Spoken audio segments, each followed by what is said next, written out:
What if the greatest secret of humanity isn't buried in ancient ruins or hidden in sacred texts, but encoded in the very blood coursing through your veins? 12,000 years ago, a fleet of shimmering spacecraft descends from a distant star system, their hulls gleaming under an alien Sunday. Beings of unimaginable intellect, tall, radiant, with eyes that pierce the cosmos, step onto Earth's primal soil. They weren't here to conquer. They weren't here to explore. They were here to create. According to some, these beings, called the Anunnaki, engineered humanity as a hybrid race, blending their extraterrestrial DNA with that of Earth's primitive apes. Why?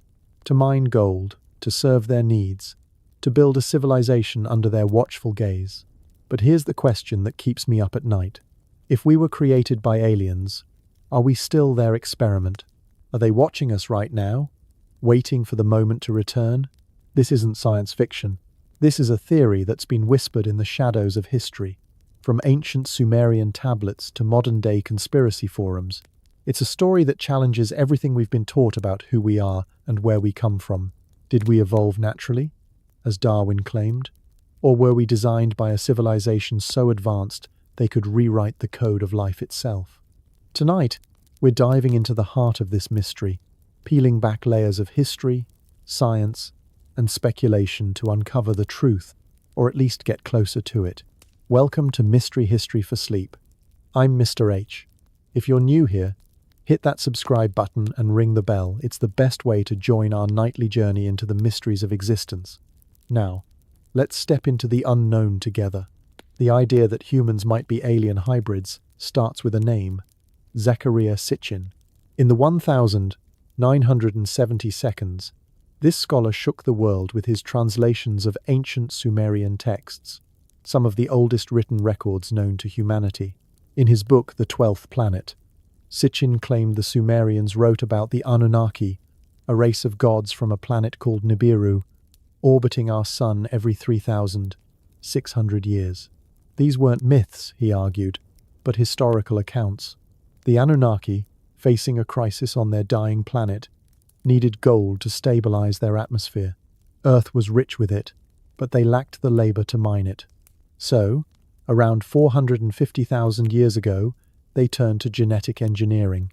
They took Homo erectus, our primitive ancestor, and spliced their own DNA into its genome, creating Homo sapiens us.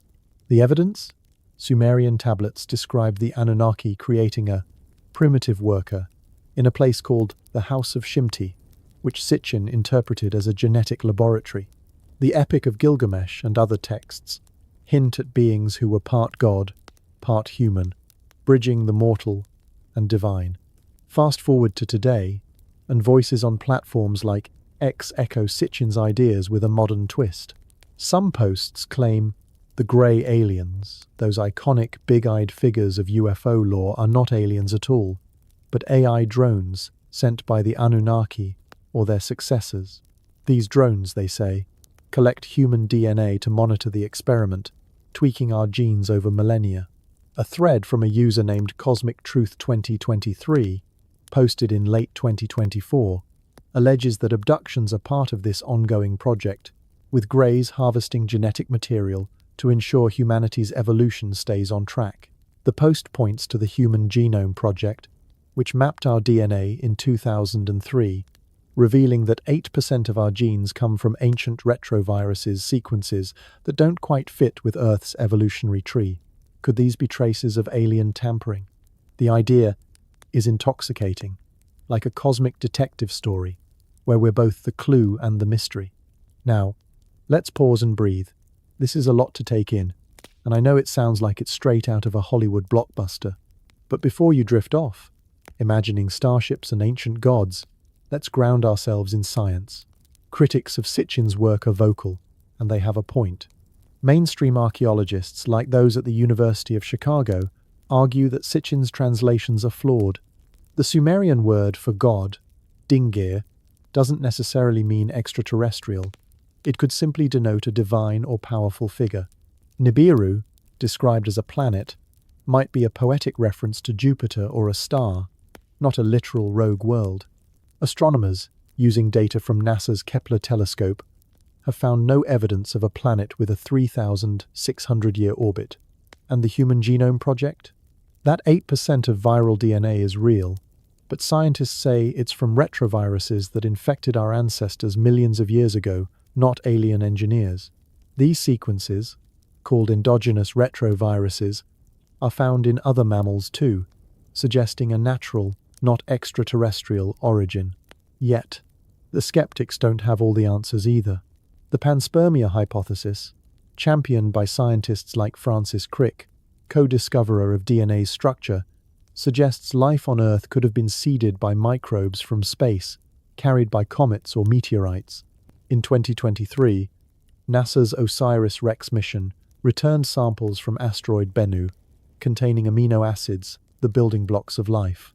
If the seeds of life came from the stars, who's to say a more advanced civilization didn't take it further, shaping those seeds into us? The Sumerians' uncanny knowledge of astronomy, like their accurate depiction of the solar system, including planets invisible to the naked eye, raises questions. How did they know about Uranus and Neptune without telescopes? Were they taught, as Sitchin claims, by beings who crossed the stars? Let's add another layer. The Anunnaki theory isn't just about ancient texts, it's fueled by modern sightings and experiences. In 1947, the Roswell incident sparked a firestorm of speculation. A supposed UFO crash in New Mexico led to claims of recovered alien bodies and technology, allegedly hidden by the US government. Declassified documents from the FBI's Project Blue Book, available online, dismiss Roswell as a weather balloon, but conspiracy theorists argue it's a cover-up. Posts on X from 2025 cite whistleblowers, like former Pentagon official David Grush, who testified in 2023 about non-human biologics recovered from crash sites.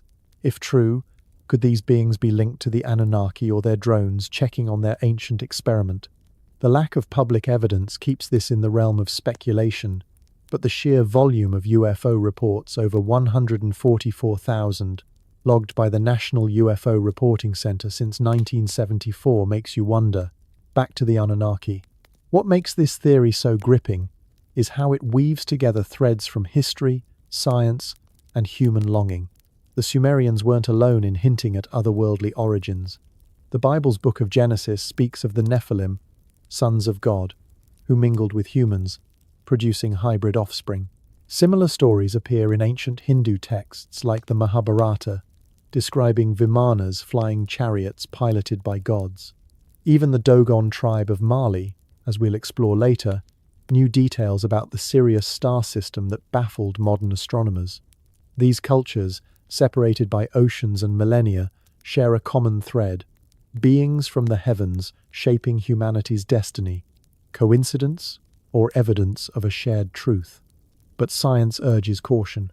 The fossil record, meticulously studied since Darwin's time, shows a clear progression from Australopithecus to Homo sapiens over 6 million years.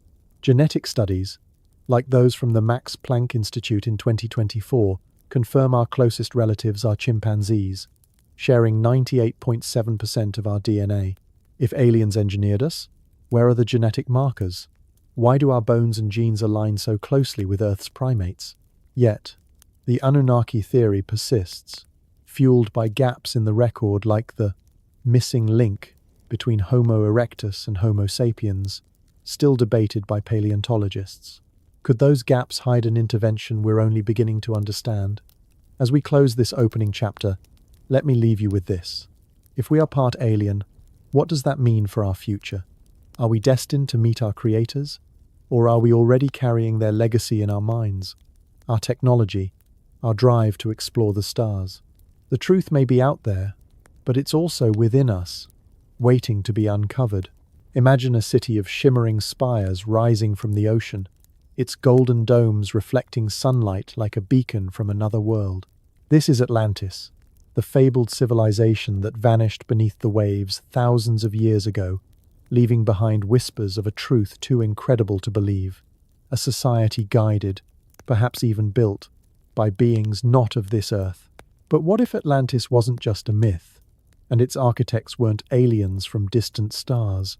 but ultraterrestrials, advanced entities living among us, hidden in the shadows of our planet.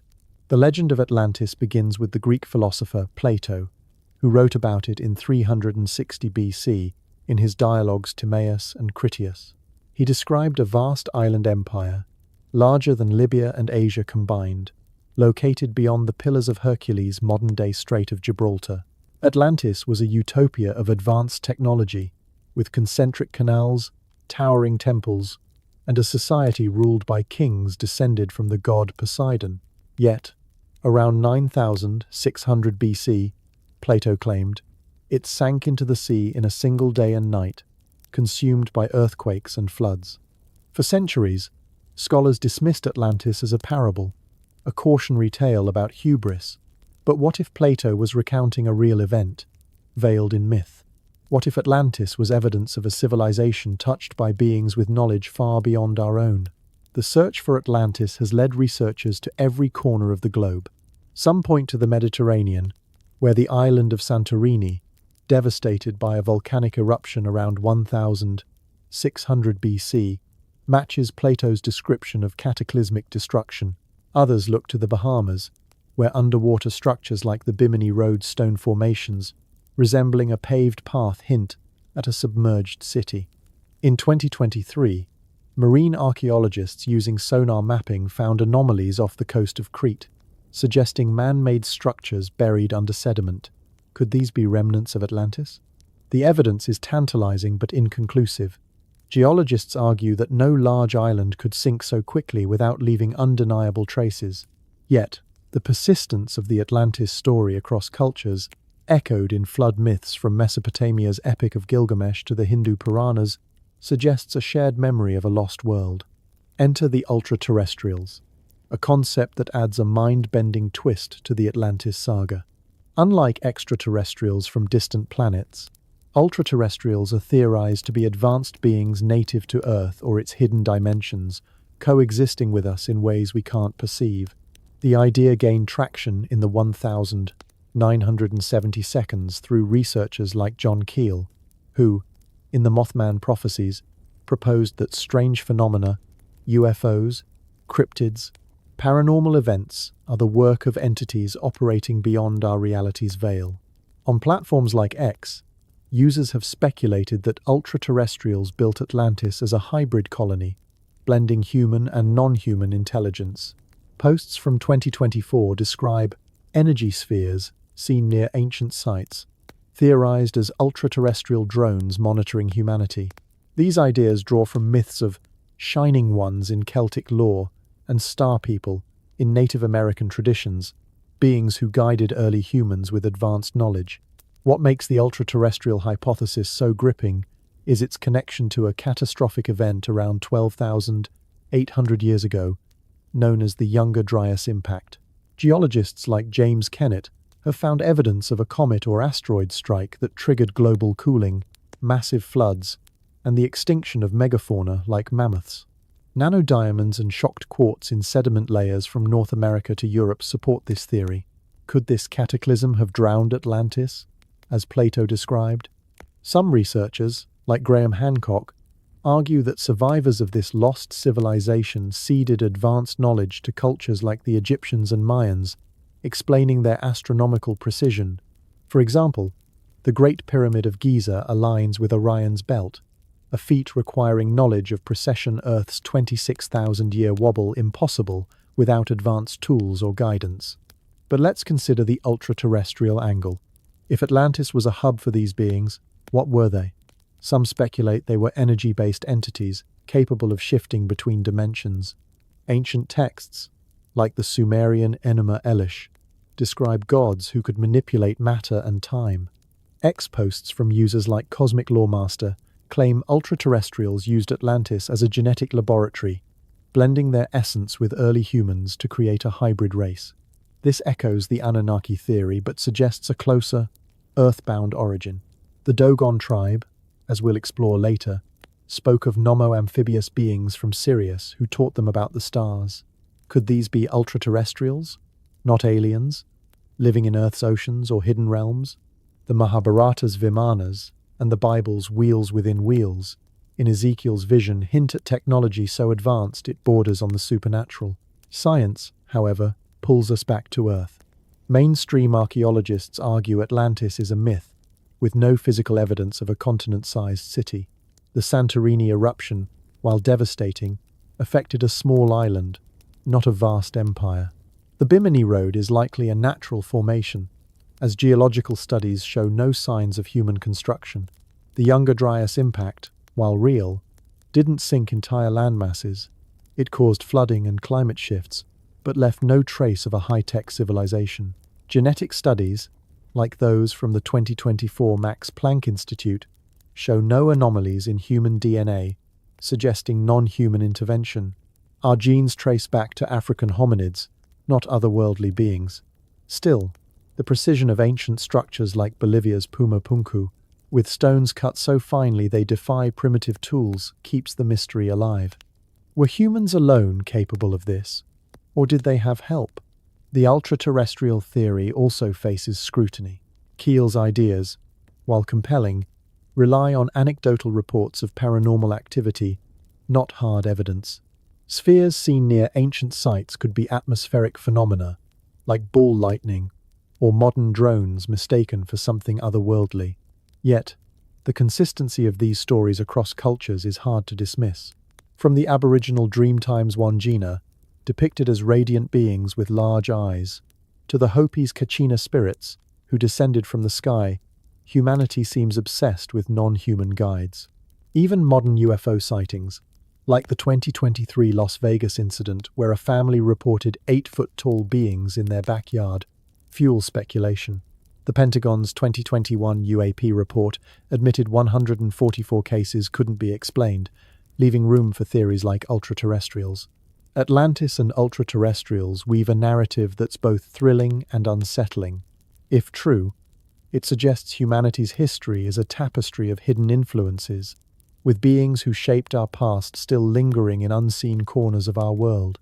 The Younger Dryas cataclysm offers a plausible trigger for Atlantis's fall, but without artifacts or ruins, we're left with questions. Were ultraterrestrials survivors of this lost world, guiding humanity's rebirth? Or are they a projection of our need to explain the unexplainable, a way to make sense of our place in a vast, indifferent cosmos? One thing is clear: Atlantis, whether real or mythic, holds a mirror to our longing for origins beyond the ordinary. And here's the hook that keeps us searching. If ultraterrestrials built Atlantis, are they still here, shaping our future from the shadows? Picture yourself driving down a quiet rural road at dusk, the sky painted in hues of fading orange, when suddenly a brilliant light pierces the horizon. It's not a plane, not a star, it's something else, hovering silently, defying gravity and reason. Your heart races as it draws closer, and in that moment, time slips away. This isn't just a scene from a movie. It's the lived experience of countless people who've encountered UFOs, those enigmatic visitors from the unknown that blur the line between myth and reality. And when these encounters turn into abductions, whisked away into otherworldly realms, they force us to confront a chilling possibility. These phenomena aren't random. They're threads connecting back to our very beginnings, probing the secrets of human origins in ways that echo ancient legends of creation and intervention. Let's step into one such story that's been circulating lately, fresh from the whispers of eyewitnesses in early 2025. Imagine a Marine on night patrol, his camera rolling as a jellyfish-like shape glides through the sky, translucent and pulsating, leaving no trail or sound. This footage, shared widely online, captures the essence of modern UFO sightings: elusive, ethereal, and utterly baffling. The Marine later described a sense of being watched, as if the object was scanning the area, perhaps even him. It's reminiscent of Navy pilots' accounts from recent years, where tic-tac-shaped crafts outmaneuver fighter jets, splitting missiles in flight like toys. These aren't tall tales.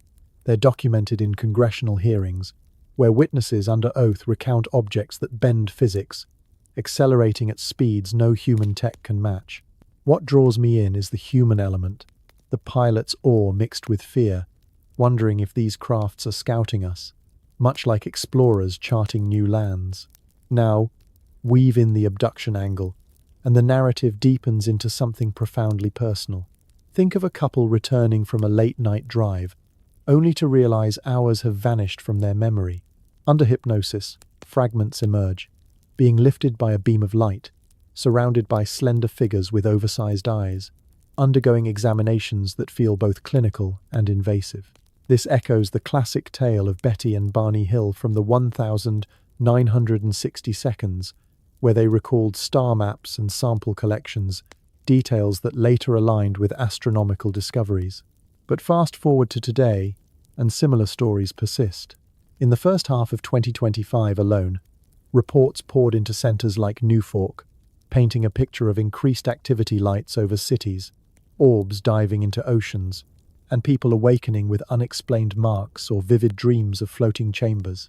One recent account from California describes a group spotting multiple orbs at 2 a.m., weaving patterns in the sky, as if communicating.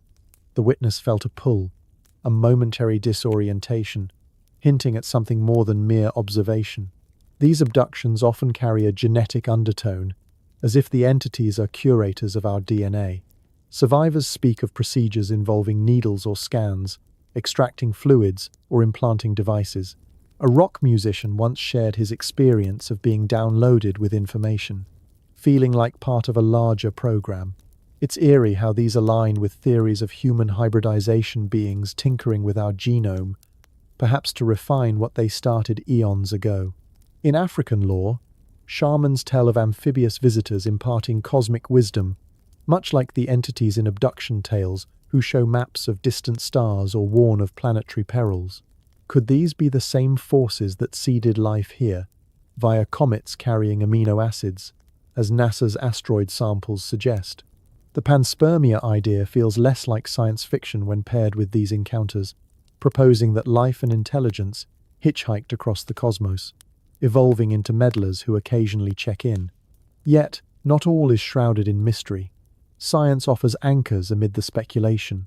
Many sightings boil down to everyday explanations: drones buzzing military zones, weather balloons catching the light, or even plasma phenomena like ball lightning, those glowing orbs that dance unpredictably.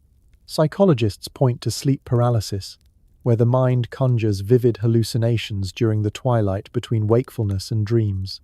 Hypnosis, a common tool in recalling abductions, can plant false memories, blending suggestion with genuine trauma. Even high-profile cases, like the Roswell crash of 1947, have been debunked as experimental balloons, though whispers of non-human biologics from whistleblowers keep the embers glowing. Congressional testimonies in 2025 have pushed for transparency, revealing unexplained aerial phenomena that defy classification, but no smoking gun of extraterrestrial contact. Still, the stories pull us back in, humanizing the cosmic. Picture a family in Las Vegas, spotting tall shadows in their backyard after a strange light descends, beings that vanish as quickly as they appear, leaving only questions. Or a wartime documentary exploring post-World War II sightings, where pilots chased Foo Fighters, glowing spheres that toyed with aircraft. These aren't just anomalies, they're invitations to wonder about our place in the universe. If abductions are real, what do they reveal about origins? Survivors often emerge, transformed, with heightened awareness or unexplained abilities, as if upgraded. One abductee described seeing Earth's timeline, warnings of environmental collapse mirroring ancient prophecies. It ties into the idea that humanity is an experiment, watched and occasionally adjusted by overseers from the stars or perhaps from hidden dimensions. The thrill lies in the uncertainty, the way these phenomena evolve with our technology. Smartphone videos capture orbs emerging from oceans at breakneck speeds, sparking online debates about underwater bases or interdimensional portals.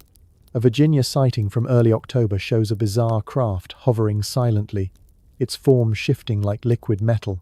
Witnesses report a hum, a vibration that resonates deep within, stirring something primal. It's as if these events are reminders. We're not alone, and our story didn't begin on this rock.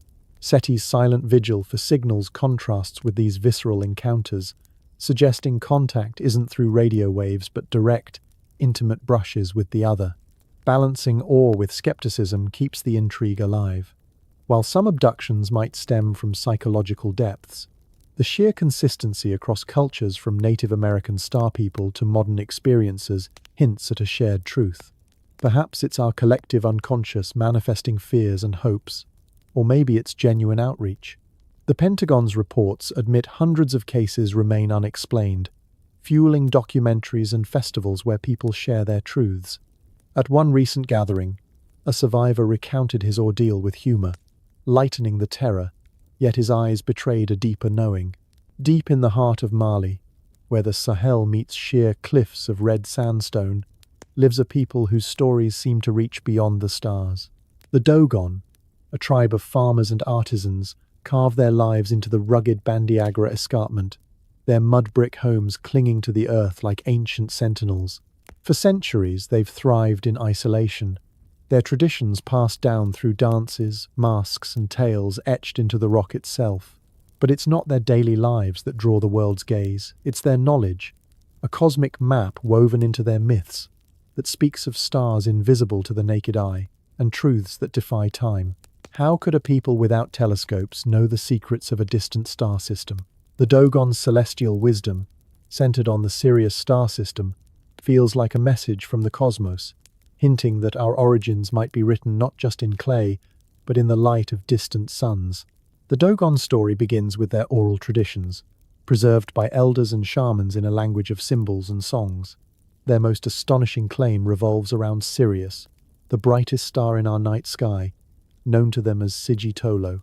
To the naked eye, Sirius appears as a single, dazzling point, but the Dogon have long known it's more complex, a system of multiple stars. They describe a companion star, Po-Tolo, small but incredibly dense, orbiting Sirius in a 50-year cycle. They say it's made of a heavy metal, invisible yet powerful, and accompanied by another star, Ma-Ya, larger but lighter. This knowledge, passed down for generations, stunned Western anthropologists in the 1930 seconds, when they realized it aligned with modern astronomy's discovery of Sirius B, a white dwarf star, and hints of a possible Sirius C, still debated today. How did the Dogon know this without instruments? Their answer lies in a myth that feels like history. Beings from the stars, called Nommo, descended to Earth, bringing the secrets of the universe. The Nommo are central to Dogon cosmology. Described as amphibious, half human, half fish, they arrived in a sky arc that roared like thunder and spun with fire. These beings, hailing from the Sirius system, taught the Dogon about the stars, the cycles of planets, and the creation of humanity itself. The Dogon say the Nommo shaped their ancestors, blending cosmic essence with earthly clay, a story that echoes ancient creation myths from Sumer to Genesis. Cave paintings and stone carvings along the escarpment depict these beings' elongated figures with large heads, guiding the people toward knowledge. One sacred site, a cave called Poly-Omo, marks where the Nommo's ark supposedly landed, its stones aligned to track Sirius's rise, alongside the Sunday. Another site, a narrow cavern, frames Sirius perfectly between two cliffs, a natural observatory for a people attuned to the heavens. This knowledge isn't just poetic, it's precise. The Dogon describe Po-Tolo as a star so dense it outweighs all others, a perfect match for Sirius B, a white dwarf with the mass of the sun packed into a sphere the size of Earth. They knew its 50-year orbit, celebrated in their Sigi festival, held every half-century with intricate masks and dances. They also speak of Jupiter's 4 largest moons, Galilean satellites discovered by Galileo in 1610, and Saturn's rings, details no ancient culture should know without telescopes. Robert Temple, in his 1976 book, The Sirius Mystery, argued this proves extraterrestrial contact. He connected the Dogon's Nommo to similar amphibious deities in Sumerian and Egyptian myths, like Oannes and Dagon, suggesting a shared encounter with star beings who seeded civilization. Temple's work sparked a firestorm, with some hailing it as proof of ancient aliens, while others saw it as a leap too far. But let's step back and explore the other side. Skeptics argue the Dogon's knowledge might stem from cultural contamination. In the late 19th century, European missionaries and explorers reached Mali, possibly sharing astronomical insights. French anthropologist Marcel Grial, who documented Dogon cosmology in the 1930 seconds, worked closely with a single elder, Ogotomeli, raising questions about whether his questions shaped the answers. Some astronomers, like those at the Royal Astronomical Society, suggest the Dogon's stars could be symbolic, not literal, perhaps metaphors for spiritual cycles rather than celestial bodies. The Sirius C claim remains unconfirmed. Modern telescopes detect no third star, though perturbations in Sirius B's orbit keep the debate alive. And the Nommo? They could be mythic archetypes, not aliens, reflecting humanity's universal urge to tie our origins to the divine. Yet, the Dogon's precision resists easy dismissal. Their knowledge predates European contact, embedded in rituals centuries old. The Sigi festival, dated back to at least the 13th century through oral records, aligns with Sirius B's orbit, a fact confirmed only in 1862 by astronomer Alvan Clark.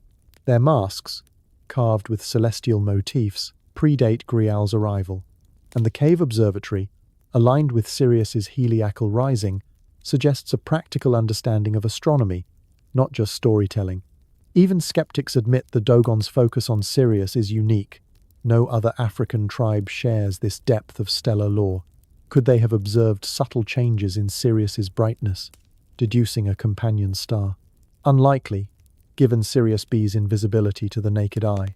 The Nommo's amphibious nature also intrigues. Paralleling aquatic origin theories we'll explore later, like the idea that life began in Earth's oceans, seeded by cosmic travelers. The Dogon's tale feels alive, pulsing with questions. Were they visited by beings from Sirius, as Temple suggests? Or did they tap into a universal truth through observation and intuition? Their isolation, far from the hubs of ancient trade, makes their knowledge all the more perplexing. It's as if they hold a piece of a cosmic puzzle, one that connects humanity's roots to the stars. Their stories of creation, of beings shaping clay into life, mirror the Sumerian tale of Enki crafting humans, or the biblical account of God breathing life into dust. Across cultures, we find this thread, a spark from beyond, igniting our existence. The Dogon don't just tell us about stars, they tell us about ourselves, urging us to look upward and wonder. This isn't just ancient history, it's a living mystery. The Dogon still perform their Sigui dances, still guard their caves, still whisper of the Nommo. In a world of satellites and telescopes, their knowledge feels like a bridge between past and future, between Earth and the infinite. And here's the hook that tugs at our curiosity. If the Dogon learned their truths from star beings, what other secrets did the Nommo leave behind, waiting for us to uncover? Imagine holding a strand of your own DNA, its delicate spirals shimmering under a microscope, and wondering, what if this code, the essence of who you are, was born not on Earth, but among the stars? The idea that life's blueprint might have traveled across the cosmos isn't just a sci-fi fantasy, it's a hypothesis gaining ground as scientists uncover clues in meteorites and our own genes. Panspermia, the theory that life's seeds arrived from space, invites us to see humanity as part of a galactic tapestry. But could there be more? What if parts of our DNA carry traces of an alien touch, deliberately woven into our being? Panspermia suggests life didn't start in Earth's ancient oceans but was delivered by comets or asteroids, carrying the raw materials or even living microbes from distant worlds. Scientists have found amino acids, the building blocks of proteins, in meteorites like those from asteroid Bennu, analyzed by NASA. These compounds, essential for life, hint that Earth was fertilized by cosmic debris billions of years ago. Picture a comet crashing into a primordial sea, scattering molecules that sparked the first cells. Some researchers go further, proposing that hardy bacteria or viruses could survive interstellar journeys, tucked inside protective rocks. This isn't wild. Speculation meteorites on Earth contain organic traces, suggesting the cosmos is a fertile garden, not a barren void. But what if this delivery wasn't random? Directed panspermia, championed by Francis Crick, the co-discoverer of DNA's structure, imagines an advanced civilization seeding Earth intentionally. Could aliens have sent microbes or even genetic blueprints to kickstart life here? The discovery of water jets on interstellar comets strengthens this idea, acting like cosmic couriers. Such objects, zipping through our solar system, could carry life's ingredients, natural or engineered. Ancient myths, from Sumerian tales of star gods to Native American stories of celestial creators, echo this possibility, as if humanity has always sensed a connection to the stars. Now, let's zoom into our own DNA. A provocative study by Dr. Max Rempel claims that some genetic sequences don't quite belong. Analyzing samples from people who reported extraterrestrial encounters, Rempel found non-parental markers, bits of DNA that seem out of place in our evolutionary tree. He suggests these could be alien insertions, perhaps from ancient hybridization or ongoing experiments. These markers, like rare gene deletions linked to virus resistance, resemble edits we've only recently achieved with modern technology. Rempel's work sparks headlines, with some speculating millions carry these cosmic traces, influencing traits like immunity or intelligence. It's a thrilling idea. Your DNA is a message from the stars, encoded with secrets we're only beginning to read. Skeptics, however, urge caution. Mainstream geneticists argue these alien sequences are likely endogenous retroviruses, making up about 8% of our genome. These viral fossils, embedded millions of years ago, are found in other mammals too, suggesting a natural process, not extraterrestrial meddling. Rempel's reliance on self-reported abductee data invites bias. People who believe they've met aliens might see patterns where none exist. Yet, these retroviruses do shape our biology, aiding placental development and immune responses. Could they be cosmic in origin, delivered via panspermia? The question lingers, especially when we consider life's complexity. The rapid emergence of diverse species during the Cambrian explosion, 500 million years ago, feels almost too sudden for Earth alone. Then there's molybdenum, a rare metal crucial for enzymes that drive life's chemistry. It's scarce in Earth's crust, but abundant in meteorites, hinting at a cosmic contribution. If life's key elements arrived from space, it reshapes our story. Social media buzzes with these ideas. Artists depict DNA glowing with alien light, while others muse about hybrid humans unlocking hidden potential. These reflect our deep curiosity. Are we cosmic nomads carrying stardust in our veins? The tales we tell, from ancient shamans to modern dreamers, suggest we've always felt a pull toward the heavens. Science keeps us grounded, though.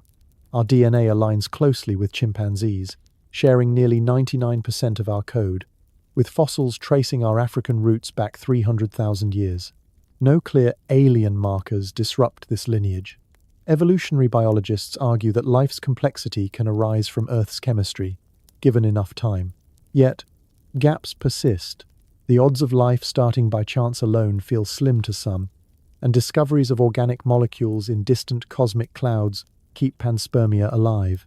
Telescopes reveal worlds with Earth-like potential, suggesting life might be a universal phenomenon, not a one-off miracle. The human angle makes this irresistible. Imagine discovering a genetic quirk that sets you apart, like a note left by a cosmic ancestor. Stories of abductees claiming downloads of knowledge or enhanced abilities after encounters fuel the imagination.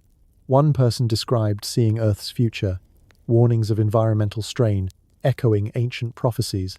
If panspermia is true, it's not just about microbes, it's about purpose. Were we seeded to evolve, to reach for the stars? As we plan missions to Mars, are we becoming panspermia's next chapter, spreading life across the cosmos? This blend of science and wonder keeps the mystery vibrant. Our DNA isn't just a code, it's a story, one that might stretch across galaxies. Whether through random comets or deliberate design, the idea that we're part of a larger cosmic plan captivates us. It's not just about where we came from, but who we might become. And here's the hook that keeps us dreaming. If our DNA holds alien secrets, what latent powers are waiting to awaken within us? Ever wondered why a simple day at the beach leaves you sunburned and exhausted, while a lizard basks endlessly without a care, or why your back aches after a long day, as if gravity itself is your enemy. These everyday annoyances might be more than mere inconveniences, they could be clues that humanity doesn't quite fit on this planet. Enter the provocative world of Dr. Ellis Silver, an American ecologist whose 2013 book, Humans Are Not From Earth, turns evolutionary biology on its head. Silver argues we're not native to this world. We're transplants from another planet, struggling in an environment that wasn't designed for us. His theory, blending ecology, physiology, and a dash of cosmic speculation, invites us to question our roots in a way that's both unsettling and exhilarating. Silver starts with the basics. Our skin. Humans are notoriously prone to sunburn, unlike most Earth creatures. A week under the sun can leave us blistered and peeling, while reptiles like lizards thrive in the same rays.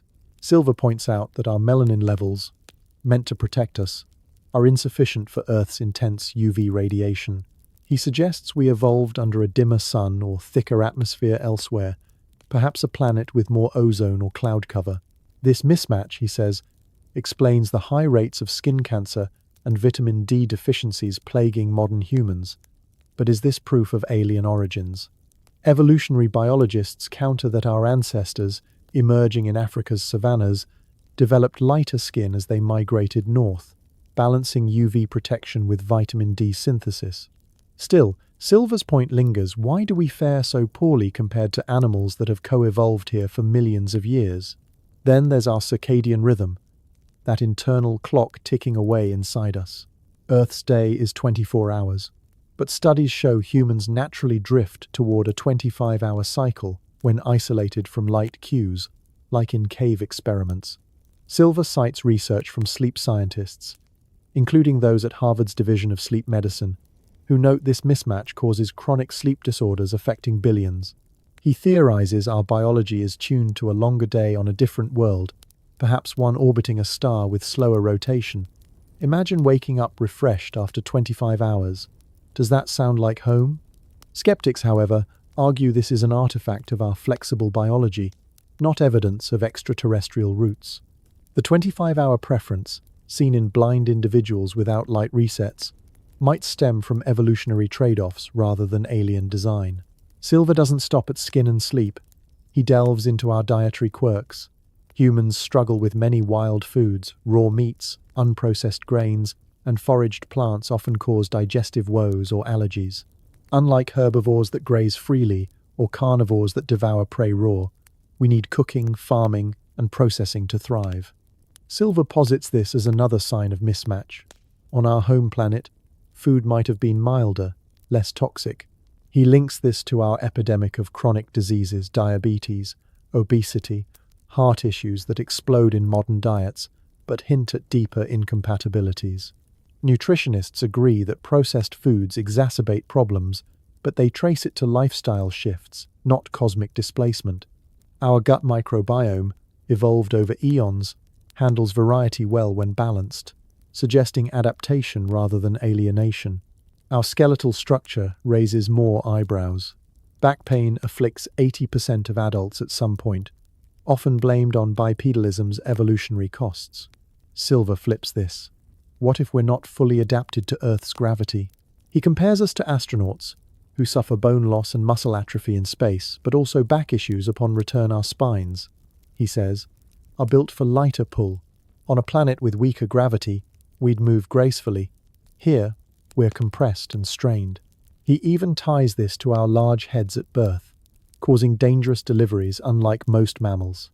Evolutionary anthropology explains bipedalism as a trade-off for tool use and efficiency, with pain as the price.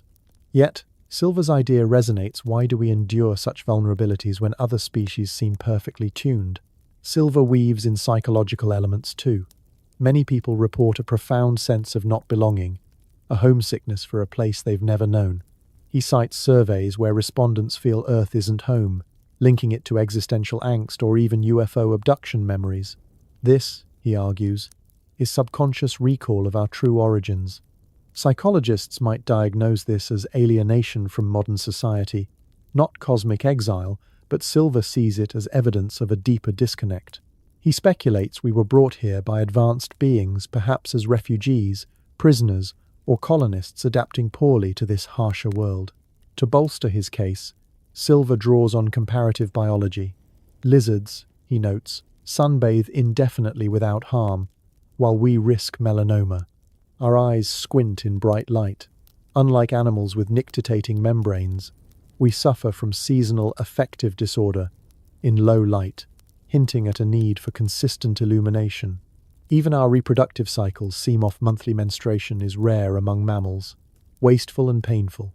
Silver suggests these are relics of a different ecosystem, perhaps one with milder seasons or different resources. Marine biologists offer parallels.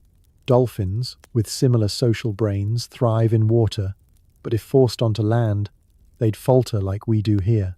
Critics abound, and rightly so. Mainstream science, rooted in Darwinian evolution, sees these mismatches as evolutionary compromises. Our sunburn susceptibility, a byproduct of losing fur for heat regulation. Back pain, the cost of upright posture enabling intelligence. The 25-hour clock, a flexible adaptation for varying environments. Paleontologists point to fossils like Lucy, the 3.2-million-year-old Australopithecus, showing gradual evolution on Earth. Genetic studies confirm our lineage from African primates, with no anomalous alien genes disrupting the tree. Silver, an ecologist, not an anthropologist, is accused of cherry-picking data, ignoring how humans have thrived, populating every corner of the globe. Yet, his theory captivates because it explains the inexplicable. Why do we gaze at the stars with such longing? Why build telescopes and rockets, as if called home? Silver proposes Earth as a prison planet, where our violent tendencies, war, greed, led to exile. He ties this to ancient myths, Eden's expulsion, Atlantis' fall, suggesting encoded memories of relocation. In a 2017 interview, Silver expanded, noting RNA and DNA's complexity might require off-world origins, aligning with panspermia. Discussions on forums revisit his ideas, linking to exoplanet discoveries like those from the James Webb Telescope, where worlds with Earth-like traits abound. Silver's work isn't flawless, he admits gaps, calling for more research. But it sparks curiosity. Test our biology against simulated alien environments, or scan genomes for anomalies. Ecologists now study human-environment mismatches in climate change contexts, echoing his points. If we're maladapted, it explains our environmental destruction. We treat Earth like a temporary stop, not home. This theory challenges us to rethink identity. Are we conquerors of Earth, or awkward guests? Silver's lens turns ordinary aches into cosmic clues, making the mundane mysterious. As we ponder, remember, science evolves, and what seems outlandish today might be tomorrow's fact. And here's the hook that keeps us wondering. If Dr. Silver is right, and we're from elsewhere, what forgotten abilities from our true home are we only now beginning to rediscover? Close your eyes for a moment and imagine a quiet room, the air thick with the hum of possibility, where a woman's voice guides you deeper into your mind past the noise of daily life, past the veil of one lifetime, into the vast expanse of souls wandering the cosmos. This is the realm Dolores Cannon unlocked, a pioneering hypnotherapist who, through thousands of sessions, claimed to converse not just with her clients, but with the eternal essence within them. Cannon, who passed in 2014 after decades of exploring the unseen, wasn't chasing ghosts. She was charting the soul's grand odyssey.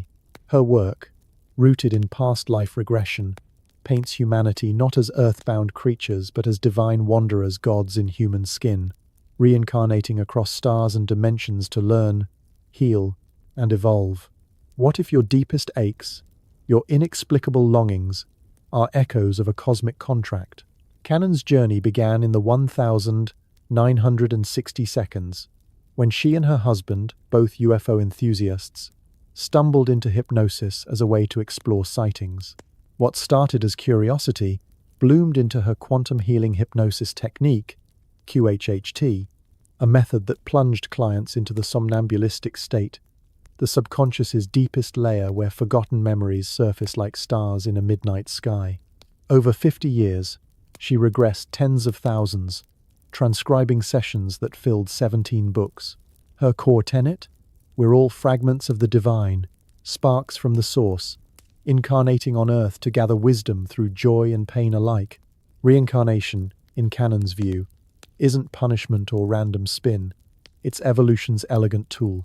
Souls, once awakened to human consciousness, can't regress to lesser forms they're locked in humanity's classroom until lessons are mastered, like students advancing through grades toward enlightenment. Picture a session. A client, eyes closed, voice trembling, recounts not a past life on Earth but one on a crystalline planet, tending light beings in a realm of pure vibration. Canon documented hundreds like this, where souls describe origins in higher dimensions, places of unconditional love, free from Earth's dense gravity and emotional storms. Earth, she learned, is a free will planet, a rare testing ground where souls choose to descend, forgetting their divinity upon entry to experience raw, unfiltered growth. This amnesia, she said, is intentional. It forces us to rediscover our power amid chaos, turning struggle into strength. In times between death and life asterisk, Canon shares transcripts of souls explaining that between incarnations, we review lives in a receiving room, planning the next with guides choosing challenges like poverty or loss to balance karma and expand awareness. It's a soul's curriculum, designed for the long haul, until we merge back with the source, our gathered insights enriching the all. But Canon's tapestry grows richer, with her starseed concept souls from other worlds, volunteering for Earth's turbulent school. These aren't invaders, they're emissaries, drawn by compassion to aid our ascension. Her most celebrated revelation, from times the 3 waves of volunteers and the new Earth asterisk, divides them into waves, each arriving post 1945, after Hiroshima's shadow cast doubt on humanity's path. The first wave, born in the 1,940 seconds, 50 seconds, are pioneers, sensitive souls struggling with Earth's density, often feeling alien, battling depression or isolation as they anchor light amid post-war gloom. They came to soften violence, planting seeds of peace, but many burned out, their high vibrations clashing with low-frequency chaos. The second wave, 1,960 seconds, 70 seconds babies, arrived as children of light, intuitive, artistic, but prone to escapism. Canon described them as crystal children, empathic healers who reject societal norms, drawn to nature or spirituality, yet overwhelmed by crowds and conflict. They incarnate to raise vibrations through creativity, but face addiction or withdrawal, their souls yearning for home's serenity. The third wave, the youngest, are rainbow children, fearless warriors of joy, born with innate knowing, here to finalize the shift. Unlike predecessors, they adapt swiftly, wielding telepathy and manifestation effortlessly, unscarred by doubt. Canon's clients, under hypnosis, spoke as these volunteers. "We came to hold the energy, to prevent the planet's destruction," one said, describing councils in ethereal realms debating Earth's fate. Triggered by atomic bombs, these souls queued to incarnate, forgetting missions but feeling the pull like a homesickness for a sky they've never seen. This ties to Canon's vision of Earth as a prison planet, a notion echoing ancient texts and modern law. Souls, she claimed, cycle here due to karma's web unresolved hurts, binding us to lessons of forgiveness and love. But it's no eternal lock. Earth is ascending, splitting into new Earth, a fifth-dimensional paradise of harmony, where those who've learned graduate. The old Earth persists for souls choosing density, a mirror for growth.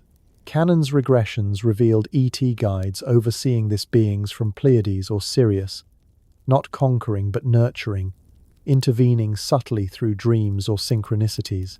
In times the convoluted universe asterisk, clients recalled past lives as extraterrestrials, seeding humanity's DNA to accelerate evolution, blending starlight with earthly clay. What makes Canon's theories pulse with life is their human warmth. She wasn't aloof. Her books brim with compassion, urging readers to embrace their divine spark.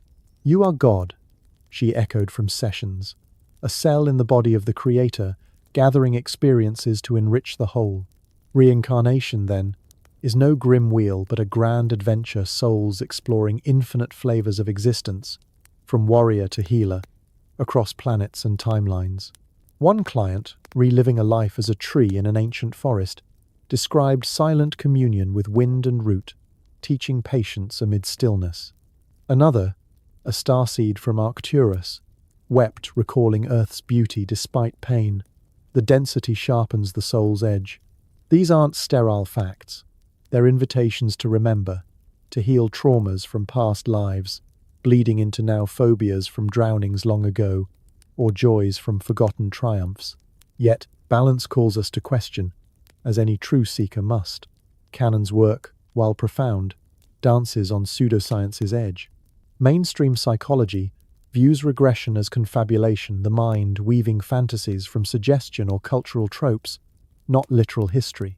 Critics, including skeptics like those in the Committee for Skeptical Inquiry, argue her technique risks implanting ideas, with memories reflecting New Age archetypes rather than verifiable pasts. No peer-reviewed studies back QHHT's claims, and reincarnation's evidence children's past life recollections studied by Ian Stevenson remains anecdotal, though compelling. Quantum physics nods to multidimensional realities, with entanglement hinting at interconnected consciousness, but it doesn't prove souls hopping planets. Still, Canon's impact endures. Her daughter Julia carries the torch through QHHT training, and forums buzz with starseed testimonies, folks feeling not from here finding solace in her words. In today's whirlwind climate cries, techs rush, souls adrift, Canon's message gleams like a beacon. You're here by choice, a god in training, weaving light through shadow. Her volunteers aren't saviors apart. They're us, awakening to co-create the new Earth. Imagine, in your quietest moments, sensing that pull the source calling you home, yet urging one more lesson. It's a story that comforts and challenges, reminding us life's not linear, but a spiral, ascending toward unity. And here's the hook that stirs the soul. If we're all gods in disguise, incarnating to play this cosmic game, what role did you choose this time, and how will you shine it brighter? Imagine waking up one morning with a nagging sense that you're not where you belong, as if Earth itself is a borrowed home, a place of confinement rather than comfort. This isn't just a fleeting feeling, it's the crux of a bold idea that casts our planet as a cosmic prison, a testing ground where souls are sent to confront their flaws and forge their redemption. This concept, intertwined with the notion of 3 waves of volunteer souls arriving to save Earth from collapse, emerges from the hypnotic revelations of Dolores canon and echoes through ancient myths and modern anxieties. The prison planet idea paints Earth as a unique experiment in the universe, a place where souls incarnate to learn tough lessons through free will. Unlike other worlds, where harmony might reign, Earth is a cauldron of conflict, pain, and choice. Ancient traditions hint at this. Gnostic texts from the early Christian era describe Earth as a realm created by a lesser deity, trapping divine sparks in mortal bodies. Plato's allegory of the cave echoes this, with humans chained in shadows, yearning for a truth beyond. In Canon's hypnotic sessions, documented in her book The Custodians, clients revealed Earth as a destination for souls who've strayed perhaps through violence or selfishness in higher realms, sent here to face consequences and grow. It's not punishment, but opportunity, a soul's boot camp, where challenges like betrayal or loss teach empathy and resilience. Picture yourself choosing this life, pre-birth, knowing the struggles would sharpen your essence like a blade honed through fire. Canon's clients described a cosmic council, a gathering of luminous beings who assign souls to Earth's trials. One spoke of a contract signed in a radiant hall, agreeing to incarnate as a warrior, healer, or outcast to balance past mistakes. Another recalled Earth's density as a shock, its gravity and emotions heavier than their homeworld's light. This aligns with myths across cultures. The Tibetan Book of the Dead speaks of souls choosing rebirth to resolve karma, while Native American lore tells of star beings descending to guide humanity. The prison isn't eternal. Souls graduate by mastering love and forgiveness, ascending to higher dimensions. But Earth's free will makes it tough. Every choice risks new entanglements, keeping souls cycling back until they break free. Now enter the 3 waves of volunteers, a cornerstone of Canon's work in the 3 waves of volunteers in the New Earth. These are souls from advanced civilizations, Pleiades, Arcturus, or beyond who incarnated post-1945, after humanity's atomic awakening shook the cosmos. The bombs at Hiroshima and Nagasaki, Canon's client said, sent a distress signal alerting higher beings to Earth's peril. The first wave, born in the 1,940 seconds and 50 seconds, are the trailblazers. They're often misfits, feeling alien in a world of rigid norms, struggling with depression or isolation as they anchor higher vibrations. Think of the beatniks or early hippies, challenging war and materialism, planting seeds for change but often buckling under Earth's weight. The second wave, arriving in the 1,960 seconds and 70 seconds, are the bridge builders. Described as crystal children, they're intuitive, drawn to art, healing, or activism, but prone to overwhelm. They reject corporate grind, seeking meaning in nature or spirituality, yet many battle addiction or anxiety, their sensitive souls clashing with Earth's chaos. A client under hypnosis spoke of choosing a poet's life to spread light, only to drown in society's noise. The third wave, born from the 1,980 seconds onward, are the rainbow children. Bold, fearless, almost preternaturally wise. They adapt effortlessly, wielding creativity and intuition like tools, unburdened by the doubts of earlier waves. Canon's sessions painted them as Earth's final hope, incarnating to tip the scales toward harmony. What makes this narrative gripping is its urgency. In 2025, with climate crises escalating, wildfires raging, oceans warming, the volunteers' mission feels vital. A United Nations report from 2019, revisited in recent headlines, warned of biodiversity collapse, a 6th extinction looming. Canon's clients claimed the volunteers came to prevent this, raising Earth's frequency to birth a new Earth, a higher dimensional version where peace prevails. Those who can't align remain in the old, cycling through karma. This mirrors prophecies. The Mayan calendar's 2012 shift wasn't an end but a transition, echoed in Nostradamus' visions of a golden age post-turmoil. Even the Bible's Book of Revelation speaks of a new heaven and earth, a cleansing before renewal. Skeptics, of course, demand scrutiny. The prison planet idea, while poetic, lacks empirical backing. Psychologists argue that feelings of alienation stem from modern disconnection, urban sprawl, digital overload, not cosmic exile. Hypnosis, Canon's tool, is criticized for planting suggestions. The prison narrative could reflect cultural fears, not universal truth. Reincarnation studies, like those by Jim Tucker at the University of Virginia, document children recalling past lives, but they don't prove extraterrestrial origins. Quantum physics offers tantalizing hints. Entanglement suggests a connected universe but doesn't confirm soul migration. Canon's volunteers, skeptics say, might be archetypes drawn from New Age culture, not cosmic emissaries. Yet, the story resonates because it speaks to our deepest questions. Why do some feel like strangers here, drawn to stars they've never seen? Why do crises, climate, war feel like tests of our collective soul? The volunteers' waves align with cultural shifts, the 60 seconds counterculture, the 80 seconds New Age boom, today's eco-conscious youth. Canon's work, carried on by her daughter Julia, inspires communities online, where people identify as starseeds, sharing stories of cosmic callings.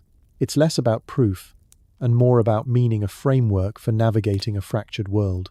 This vision of Earth as a prison, with volunteers as liberators, transforms our struggles into purpose. Every act of kindness, every stand against destruction, could be a soul's step toward freedom. Imagine being one of these volunteers, your heart a beacon, your life a mission to heal a wounded planet. It's a story that empowers, urging us to rise above chaos and claim our divinity. And here's the hook that beckons us onward. If Earth is a prison we chose, and volunteers are among us, what cosmic signal are we sending now and who's listening?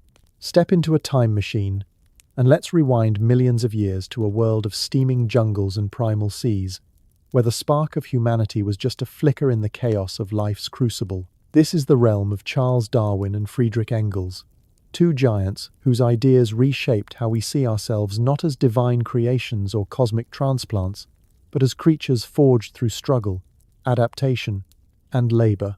Their theories, rooted in the gritty reality of Earth's history, anchor the story of human origins in a saga of evolution that's as thrilling as any alien tale.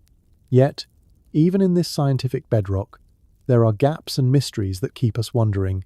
How did a scrambling primate become a star-gazing philosopher? Let's walk the evolutionary path, blending Darwin's natural selection with Engels' labor-driven transformation to uncover the earthly roots of who we are and why questions linger. Darwin's Times on the Origin of Species *, published in 1859, was a thunderbolt that shattered centuries of dogma. Picture him, a quiet naturalist, aboard the HMS Beagle, sketching finches in the Galapagos and pondering why their beaks varied. His answer: natural selection, the relentless engine of survival. Organisms best suited to their environment pass traits to their offspring, slowly sculpting new species over eons. For humans, this meant a descent from ancient primates, not a divine spark. Fossils like Australopithecus afarensis lucy, unearthed in 1974, show our ancestors 3.2 million years ago walking upright in East Africa, their brains modest but their potential vast. By 300,000 years ago, Homo sapiens times emerged, with larger skulls and nimble hands, crafting tools and mastering fire. Darwin's genius was seeing humanity not as a pinnacle, but as one branch on life's sprawling tree, sharing 98.7% of our DNA with chimpanzees, as confirmed by modern genomics. But Darwin's story isn't just about biology, it's a drama of survival. Imagine a savanna where early hominids dodged predators, their sharper minds and social bonds giving them an edge. Over millions of years, natural selection favored those who communicated better, cooperated, and innovated. The social brain hypothesis, developed by researchers like Robin Dunbar, suggests our big brains evolved to navigate complex social groups, not just to hunt or gather. By 70,000 years ago, humans were painting caves in Europe, crafting jewelry, and burying their dead with care, signs of culture blooming from raw instinct. Darwin's framework explains this arc. Random mutations, filtered by survival's harsh sieve, crafted a species capable of poetry and pyramids. Enter Friedrich Engels, Marx's collaborator, who added a revolutionary twist in his 1876 essay, the part played by labor in the transition from ape to man. Engels saw labor as the alchemy that turned primates into people. Picture a band of early hominids, their hands freed by bipedalism, chipping stones into blades. This wasn't just tool-making, it was the birth of purpose. Engels argued that labor hunting, crafting, building drove brain growth and social organization.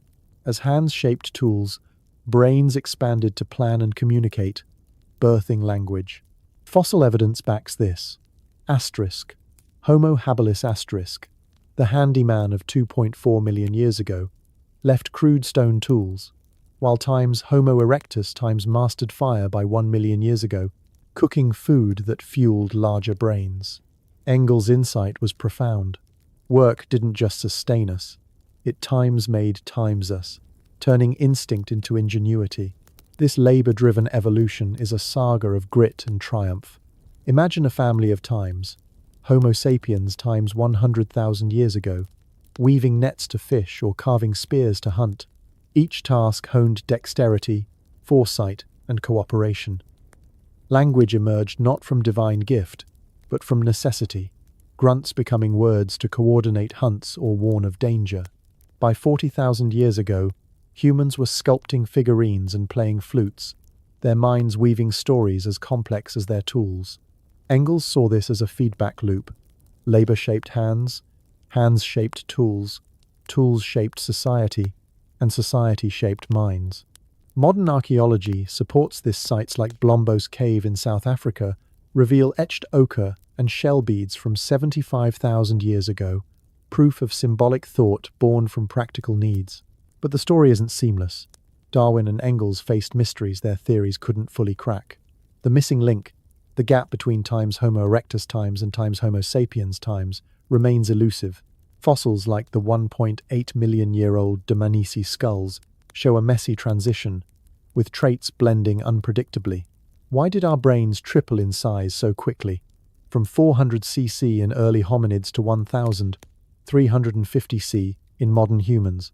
The social brain hypothesis helps, but some, like paleoanthropologist Richard Leakey, argue environmental pressures alone don't explain this leap. And Engels' labor theory, while compelling, glosses over cultural leaps like art or religion that seem to explode suddenly. Cave paintings at Lascaux, 17,000 years old, reveal a sophistication that feels almost otherworldly, as if humanity's mind ignited overnight. Skeptics of alternative origin theories, like alien intervention or cosmic seeding, lean on Darwin and Engels for clarity. Genetic studies, like those from the Max Planck Institute, map our African origins with precision, showing no alien markers disrupting our primate lineage. The fossil record, from Ardipithecus to Neanderthals, traces a gradual climb, not a sudden jump. Yet, the speed of our cognitive evolution raises eyebrows. Why did times Homo sapiens times outpace Neanderthals, who had similar brain sizes? The 2024 discovery of a 250,000-year-old times Homo sapiens times jawbone in Morocco pushes our timeline back, complicating the narrative. Could subtle environmental triggers or something else have accelerated our ascent? The human element makes this tale irresistible. Picture yourself as an early human, napping flint under a starry sky, unaware your labor is sculpting the future. Darwin and Engels ground us in Earth's story, but they don't close the book. The rapid rise of language, art, and technology feels like a spark beyond mere survival. Some speculate cultural memes ideas spreading like genes drove this, but others whisper of external catalysts, like the myths of star beings teaching humanity. Even Engels nodded to mythology's power, seeing labor as a spark but not ruling out deeper inspirations. In 2025, as we face climate crises and technological leaps, Darwin and Engels remind us of our resilience. Our ancestors turned sticks into spears, chaos into culture. But the gaps, those missing links, those sudden leaps keep the mystery alive. Were we pushed by nature alone, or did something else nudge us toward the stars? The fossil record is a map, but not the whole story, and every new find rewrites a line.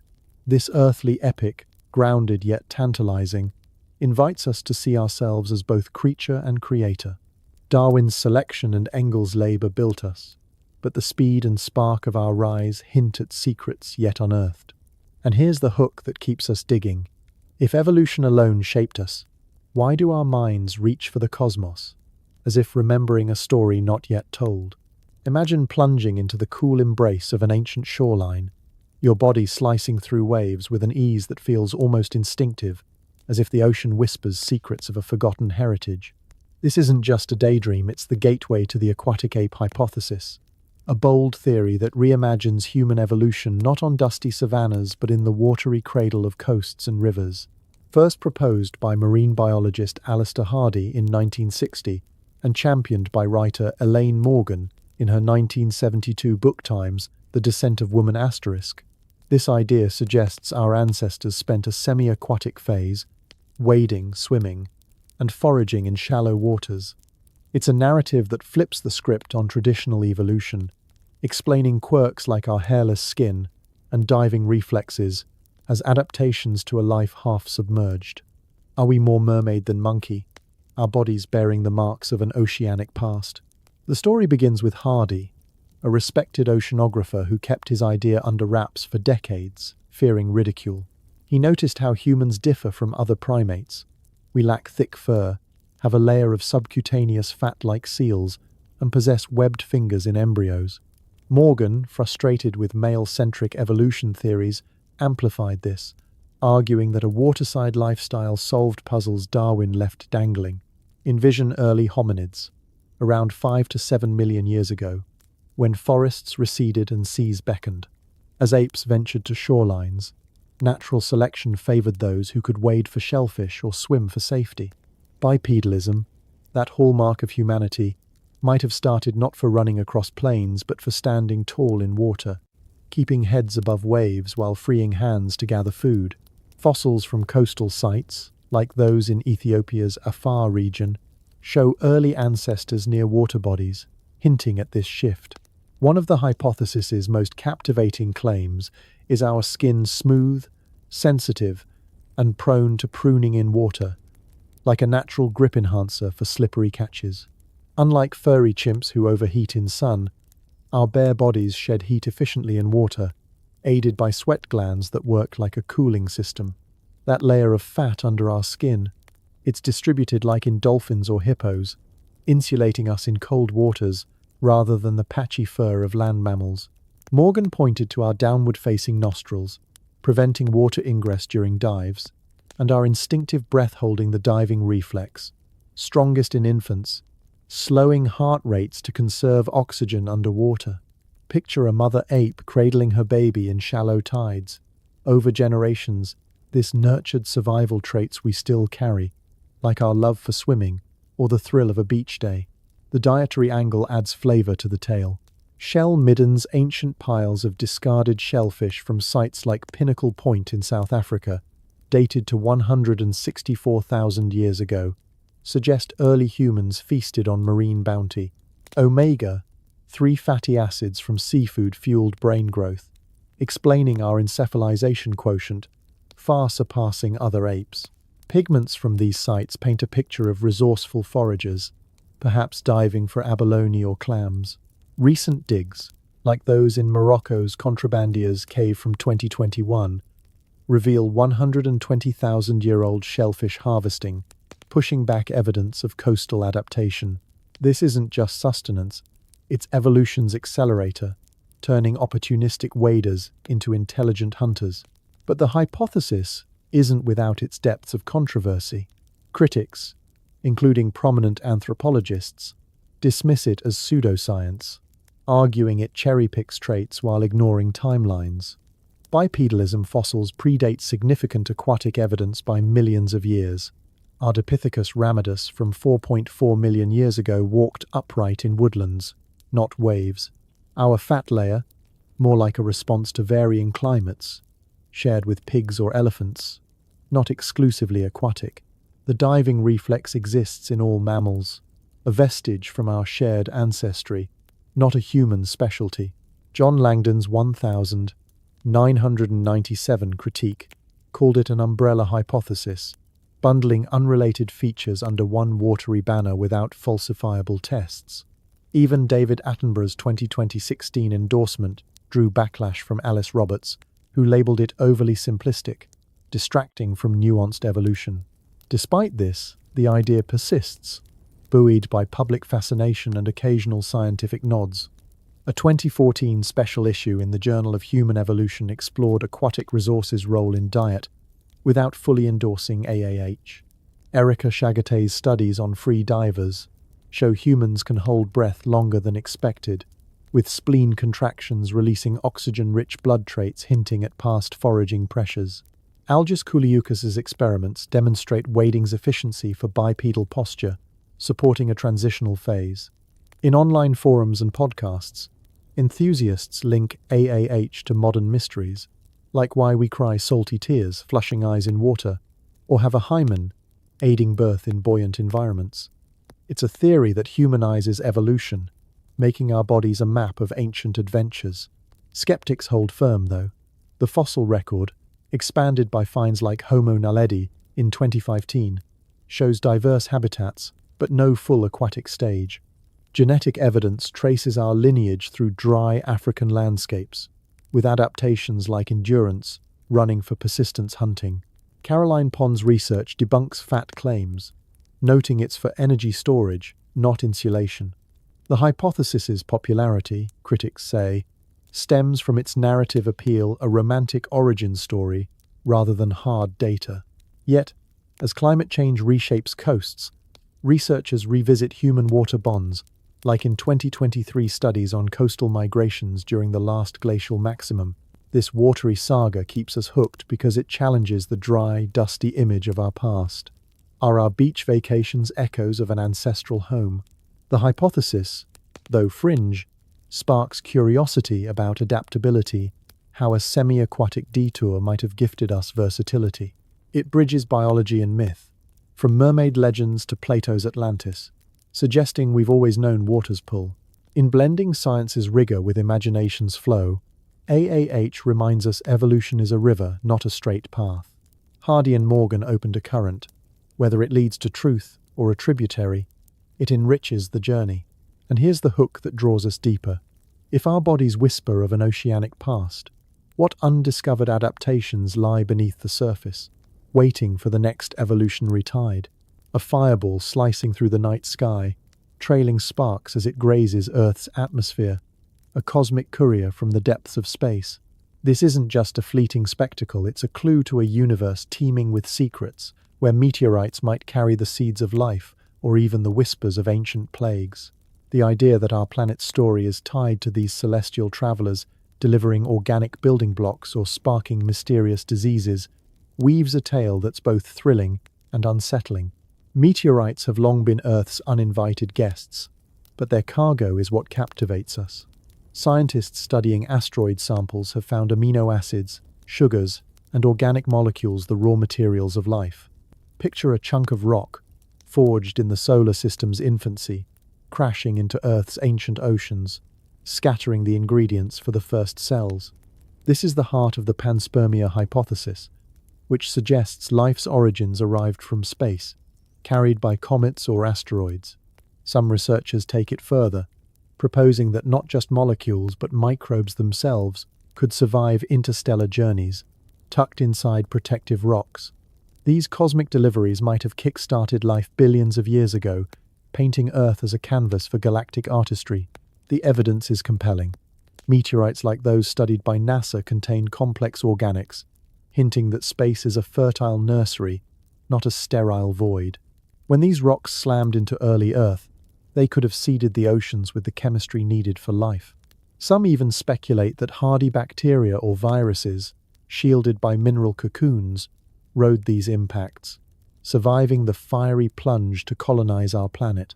This idea transforms every meteor shower into a potential message from the cosmos, each streak of light a possible bearer of life's blueprint. Ancient myths, from Sumerian tales of star gods to Aboriginal stories of sky beings, seem to echo this, as if our ancestors sensed a connection to these celestial visitors. But the story takes a darker turn when we consider disease. Could comets or meteorites have brought more than life, perhaps the seeds of pandemics? Some researchers point to historical patterns. Major epidemics, like those that swept through ancient civilizations, occasionally align with comet passages. The theory of Panspermia suggests viruses, protected within space rocks, could survive interstellar travel and spark outbreaks upon arrival. Imagine a comet's dust trail sprinkling viral particles into Earth's atmosphere, igniting fevers and chaos below. While this sounds like science fiction, the discovery of organic-rich meteorites fuels the idea. These rocks contain molecules so complex they challenge the notion that life's chemistry began solely on Earth. This cosmic disease link resonates with our deepest curiosities. Picture a scientist in a sterile lab, analyzing a meteorite fragment, unaware it might hold traces of ancient pathogens.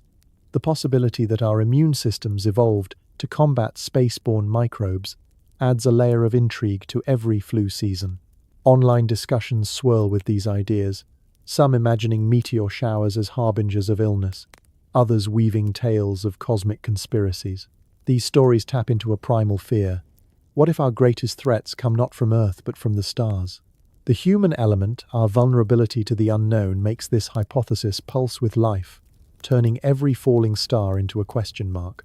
Yet, science demands a steady hand.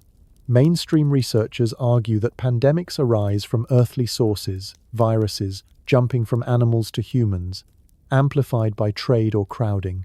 The idea of spaceborne diseases lacks direct evidence. Meteorites burn up on entry, likely incinerating any organic hitchhikers. Virologists trace flu strains to terrestrial hosts, like birds or pigs, with no need for cosmic culprits. The organic molecules in meteorites, while fascinating, are prebiotic, not living pathogens. Astrobiologists studying the search for extraterrestrial life emphasize that panspermia likely delivered life's ingredients, not ready-made plagues. Still, the correlation between some ancient epidemics and celestial events keeps the door ajar, inviting speculation about our interconnected universe. The human angle grounds this cosmic tale. We've all watched a meteor shower, awestruck, wondering what lies beyond. The notion that these streaks of light might have shaped our biology or our battles with disease turns a fleeting spectacle into a profound narrative. It's not just about rocks. It's about our place in a universe that's both cradle and crucible. Ancient cultures revered falling stars as omens, perhaps intuiting their power to alter life. Today, as we probe asteroids for clues, we're continuing that quest, seeking answers in the dust of the cosmos. This interplay of science and mystery keeps the story vibrant. Meteorites aren't just relics, they're messengers, hinting at a universe where life flows between worlds. The possibility that diseases, too, might trace to the stars adds a shiver to the wonder. We're not isolated. Earth is a node in a cosmic web, catching fragments of creation, and perhaps its shadows. As we study these rocks, we're reading not just Earth's history but the universe's, each fragment a chapter in a story we're only beginning to understand. And here's the hook that pulls us onward.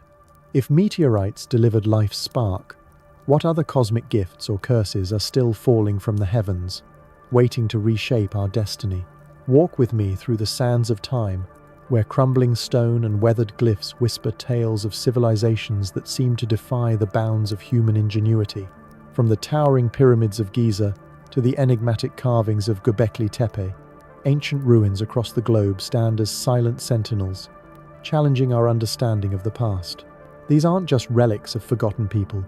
They're puzzles, etched with precision that hints at knowledge beyond their era. Could these structures aligned with stars, cut with unearthly accuracy, point to a connection with forces beyond Earth? Start with Egypt's Great Pyramid, a colossus built around 2600 BC, its limestone blocks so precisely placed that a razor blade barely fits between them. Each stone, weighing tons, was quarried, hauled, and set with an accuracy that baffles modern engineers. The pyramid's alignment to true north is off by a mere fraction of a degree, and its base forms a near-perfect square. Even more striking, its shafts point to Orion's belt and Sirius, as if tracking celestial cycles known only to later astronomers. How did a Bronze Age society, without wheels or iron tools, achieve this? Mainstream archaeology credits a sophisticated understanding of geometry and labor organization, with thousands of workers toiling for decades. Yet, the precision coupled with myths of gods like Thoth, who gifted knowledge, fuels speculation of extraterrestrial aid. Some theorists, like those echoing Zecharia Sitchin, argue the pyramids were beacons for star beings, built under their tutelage to mark Earth's place in a cosmic network. Travel to Bolivia's Puma Punku, part of the Tiwanaku complex, where stones cut with laser-like precision defy explanation. These andesite blocks, some weighing 100 tons, feature intricate grooves and interlocking shapes, as if machined. Radiocarbon dating places the site at around 500 CE, but its complexity suggests an older origin. Local Aymara legends speak of sky people who shaped the stones with divine tools. The block's surfaces, polished to a mirror finish, show drill holes and cuts impossible with primitive chisels. Archaeologists propose advanced stoneworking techniques, perhaps using bronze tools and abrasives. But the sheer scale and accuracy spark debate. Could Puma Punku be evidence of lost technology or something more? Now, consider Göbekli Tepe in Turkey, dated to 9600 BC, a staggering 12,000 years ago.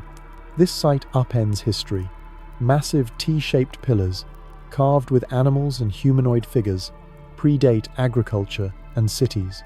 Built by hunter-gatherers, its 20-ton stones were quarried and erected without metal tools. Aligned to constellations like Scorpio, Klaus Schmidt, the site's excavator, called it the world's first temple, suggesting it birthed civilization itself. Yet, its sophistication reliefs rivaling later art hints at a leap in skill. Some speculate it memorializes a cosmic event, like the Younger Dryas comet impact, or was guided by beings with advanced knowledge. The pillars' anthropomorphic forms, with arms and belts, resemble star beings in local lore, stirring questions of otherworldly inspiration. These sites share a curious trait: celestial alignment. Stonehenge in England, around 2500 BC, marks solstices with eerie precision, its stones hauled from 200 miles away. Chichen Itza's pyramid in Mexico casts a serpent shadow during equinoxes, a feat requiring deep astronomical understanding. The Nazca lines in Peru, etched between 500 BC and 500 AD, form vast geoglyphs visible only from the air, as if meant for skyward eyes. Mainstream scholars attribute these to ritual and observation, using simple tools and star charts, but the consistency across cultures — Egypt, Mesoamerica, Mesopotamia — suggests a shared blueprint. Sumerian texts describe Anunnaki gods teaching astronomy. Mayan myths tell of Kukulkan, a feathered serpent from the stars. Could these be cultural memories of contact? The human story behind these ruins adds depth. Imagine an Egyptian laborer, sweating under the sun, aligning stones to mirror Orion's path, believing it secured divine favor. Or a Göbekli Tepe carver, chiseling totems under starlight, driven by visions of cosmic visitors. These weren't just builders, they were storytellers, embedding their awe in stone. Their myths, gods descending, skies guiding, persist in oral traditions, like the Hopi's tales of Kachina star beings. In 2025, online communities buzz with these connections, speculating that ancient architects accessed knowledge beyond their means, perhaps via telepathic downloads from advanced entities. Skeptics anchor us to Earth. Archaeologists like Zahi Hawass argue Giza's pyramids reflect human ingenuity, not alien blueprints. Experiments show workers used ramps and levers, with quarries nearby providing stone. Göbekli Tepe's pillars, while early, fit a gradual cultural evolution, as hunter-gatherers developed ritual before farming. Nazca's lines, visible from hills, not just plains, suggesting terrestrial ceremonies. Radiocarbon dating and stratigraphy ground these sites in human timelines, with no extraterrestrial artifacts, tools, machines, or DNA found. Genetic studies, like those from the Max Planck Institute, trace human migration from Africa, showing no anomalous markers suggesting alien intervention. The celestial alignments, practical astronomy honed over centuries, not divine gifts. Yet the mysteries persist, fueled by gaps. How did the Egyptians move 70-ton granite beams hundreds of miles? Why does Puma Punku's stonework defy replication even today? Göbekli Tepe's early date challenges the timeline of civilization's rise. How did nomads muster such skill? These questions keep alternative theories alive. Graham Hancock and others propose a lost, advanced civilization, perhaps Atlantis, seeding knowledge post-catastrophe. The Younger Dryas impact, 12,800 years ago, offers a plausible trigger. Floods and climate shifts could have erased a precursor culture, leaving survivors to teach the Egyptians or Mayans. While mainstream science dismisses this, 2025 studies of nanodiamonds in sediment layers bolster the impact theory, keeping the door ajar. This tale of ancient wonders captivates because it mirrors our own quest for meaning. We, like our ancestors, look to the stars, building telescopes instead of pyramids, seeking answers in the cosmos. These ruins aren't just stone, they're mirrors of our ambition, our need to connect with something greater. Whether human or guided, their builders left a legacy that endures, urging us to question our origins. As we stand amid these relics, we feel their weight not just of stone, but of history's unanswered riddles. They whisper of a past richer, stranger, than textbooks allow. And here's the hook that beckons us forward. If these ancient builders were taught by cosmic mentors, what lost wisdom lies buried in their ruins, waiting for us to unearth? October 2025, the world feels like it's holding its breath.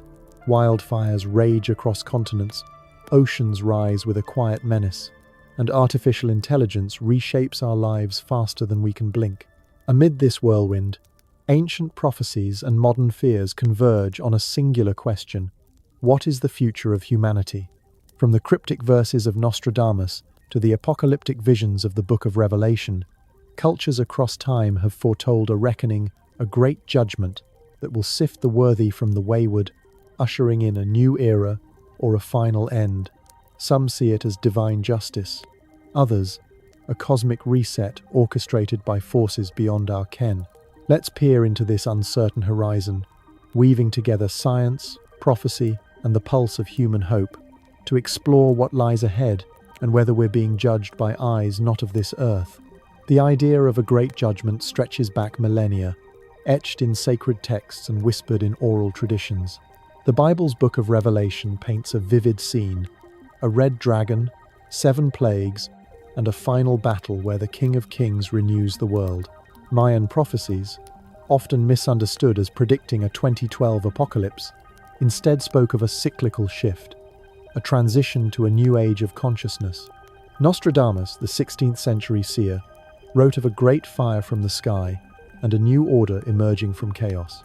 In Tibetan Buddhism, the arrival of Maitreya, the future Buddha, heralds a time when humanity embraces wisdom over strife. These visions, though diverse, share a thread, a moment of truth where humanity faces its deeds, with salvation or ruin hanging in the balance. In modern times, these prophecies find eerie echoes in science.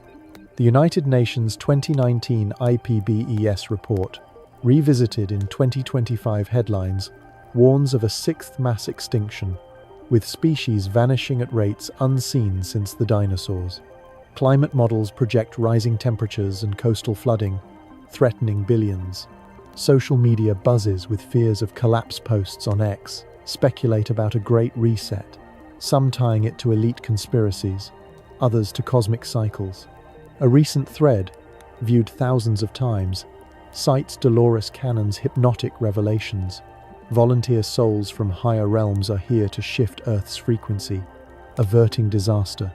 Cannon's The 3 Waves of Volunteers describes a split: those aligned with love ascend to a new Earth, while others remain in a denser, struggling world. It's a spiritual take on judgment, not fiery but vibrational, where our choices shape our cosmic path. But what if this judgment isn't divine or spiritual, but extraterrestrial? Some fringe voices propose a cosmic tribunal, with advanced beings, perhaps the Anunnaki or Ultraterrestrials, assessing humanity's stewardship of Earth. Online discussions revive Zecharia Sitchin's claims, suggesting Nibiru's return could trigger a reckoning, with aliens deciding our fate based on our wars and environmental havoc. A post on X, shared widely, speculated about sky judges using AI probes to monitor us, citing unexplained drone swarms over military bases. These ideas, while unproven, tap into a primal fear. Are we being watched, evaluated, as a species on trial? The Pentagon's 2024 UAP report, noting hundreds of unexplained sightings, fuels such theories, though it attributes most to terrestrial tech or natural phenomena. Science offers a sobering lens. Climate scientists warn of tipping points, collapsing ice sheets, methane releases that could render Earth unrecognizable by 2100. The Anthropocene, our current geological epoch, is defined by human impact, from plastic-choked oceans to deforested lungs of the planet. NASA's James Webb Telescope detected organic molecules in distant galaxies, hinting life is common, but Earth's fragility stands out. Could this be our judgment? Not from gods or aliens, but from nature itself. Evolutionary biologists argue humanity's adaptability, our intelligence, cooperation could save us. Innovations like carbon capture or AI-driven conservation show promise, yet political divides and greed slow progress. It's as if we're judging ourselves, our choices the gavel. The human heart of this story beats in our collective yearning. Picture a farmer in a drought-stricken field, praying for rain, or a coder in a city high-rise, dreaming of a better world. Prophecies, whether from seers or shamans, reflect this hope, a belief that crisis births renewal. Canon's volunteers, described as souls incarnating to heal Earth, resonate with today's activists, youth striking for climate, innovators building sustainable futures.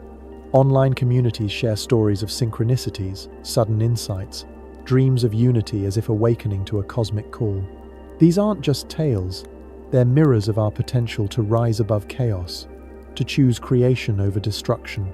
Skeptics, however, demand clarity. Prophecies are vague, open to interpretation. Nostradamus's quatrains fit any era with enough squinting.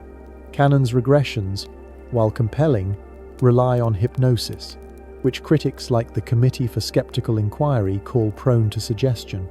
No evidence supports extraterrestrial judges. UAP sightings, per Pentagon reports, lack confirmed alien origins. Science sees our future in data, not visions. Climate models predict outcomes based on emissions, not divine will. Yet, even skeptics admit humanity faces a reckoning: ecological, social, technological. The 2025 global population of 8.2 billion strains resources, and AI's rise sparks ethical debates. Will we harness these tools for salvation, or stumble into self-made ruin? This narrative captivates because it's ours. Every wildfire headline, every protest march, feels like a chapter in the Judgment Saga. Ancient seers and modern scientists agree. We're at a crossroads. The Mayan Fifth World, the biblical New Earth, Canon's vibrational shift all suggest transformation, not annihilation. As AI connects us and climate divides us, we're writing the verdict with every choice. Are we the condemned or the redeemers? The story isn't set, it's a canvas, and we hold the brush. As we face this uncertain future, the prophecies and data converge on a truth. Humanity's path hinges on us. Whether judged by gods, aliens, or our own conscience, the stakes are cosmic. Will we rise to meet the challenge, or fall under the weight of our flaws? And here's the hook that pulls us forward. As the great judgment looms, what final act will humanity perform to tip the scales toward a new dawn? This journey began with the audacious claim that humanity might be an alien experiment, sparked by Zecharia Sitchin's tales of the Anunnaki crafting us to mine gold. We dove into the enigma of Atlantis, a lost civilization possibly guided by ultraterrestrials hiding in Earth's shadows. UFO abductions, from Betty Hill's star maps to modern drone swarms, suggested ongoing cosmic oversight, perhaps tweaking our DNA. The Dogon's uncanny knowledge of Sirius hinted at ancient visitors, while the Panspermia hypothesis brought meteorites as life's couriers, possibly carrying alien genes. Dr. Ellis Silver's argument that our sunburns and backaches betray an alien origin clashed with Darwin and Engels' gritty tale of evolution through survival and labor. The aquatic ape hypothesis painted us as seaborne, while cosmic diseases and ancient ruins like Giza's pyramids kept the question alive. Did something beyond Earth shape us? And finally, prophecies of a great judgment, echoed by Dolores Cannon's volunteer souls, framed our future as a cosmic crossroads, where choices define our destiny. What ties these stories together is their power to ignite curiosity. Science gives us fossils, genomes, and telescope data, hard facts anchoring us to Earth. Yet, the gaps in those facts missing links, sudden cultural leaps, inexplicable alignments leave room for wonder. The 98.7% genetic overlap with chimpanzees grounds us in Africa's savannas, but the rapid rise of our brains, from 400 cc to 1,350 cc in a few million years, feels like a spark from elsewhere. Meteorites carry amino acids, but could they also bear microbes or viruses? Ancient builders aligned pyramids with stars, but was it human genius or cosmic guidance? These questions don't demand answers, they invite exploration, urging us to look up, dig deep, and dream wide. This quest feels urgent. Climate crises, with oceans rising and species vanishing, mirror ancient warnings of judgment. AIs leap forward, connecting us yet sowing division, echoes the chaos of prophecy. But there's hope, too. Humanity's knack for adaptation, from stone tools to starships, shines through. Whether we're Earth's children or cosmic transplants, our story is one of resilience. The Dogon still dance under Sirius, honoring their Nomo teachers. Scientists probe asteroids for life's origins, while storytellers weave myths that comfort and challenge. Every discovery, from a fossilized jawbone to a distant exoplanet, adds a chapter, and we're all authors in this unfolding tale. Now, I want to hear from you. What do you think? Did we evolve from apes, or were we seeded by stars? Are we alone, or watched by unseen eyes? Your thoughts are part of this mystery, a spark in the cosmic fire. Drop a comment below. Share your ideas, your dreams, your doubts. Maybe you've felt that strange pull, like you don't quite belong here, or seen a light in the sky that lingered too long. Subscribe to Mystery History for sleep, and tap that bell to keep exploring these enigmas with me, Mr. H. Your voice, your curiosity, fuels our journey, connecting us across time and space. Let's keep the conversation alive, because every perspective brings us closer to the truth, or at least to better questions. This isn't just about origins, it's about meaning. Whether you lean toward Darwin's steady march or Cannon's starseed souls, the story is yours to shape. Science tells us we're part of Earth's web, our DNA woven from the same threads as every living thing. Yet, myths and mysteries remind us we're also dreamers, reaching for the stars with telescopes, rockets, and stories. The James Webb Telescope, peering into galaxies billions of years old, finds organic molecules that hint we're not alone. SETI's silent vigil for signals continues, while UFO reports, hundreds unexplained, keep us wondering. Are we the experiment, the creators, or both? As we close this chapter, let's linger on the human heart of it all. Every ancient ruin, every genetic code, every prophecy is a reflection of our need to know. Why are we here?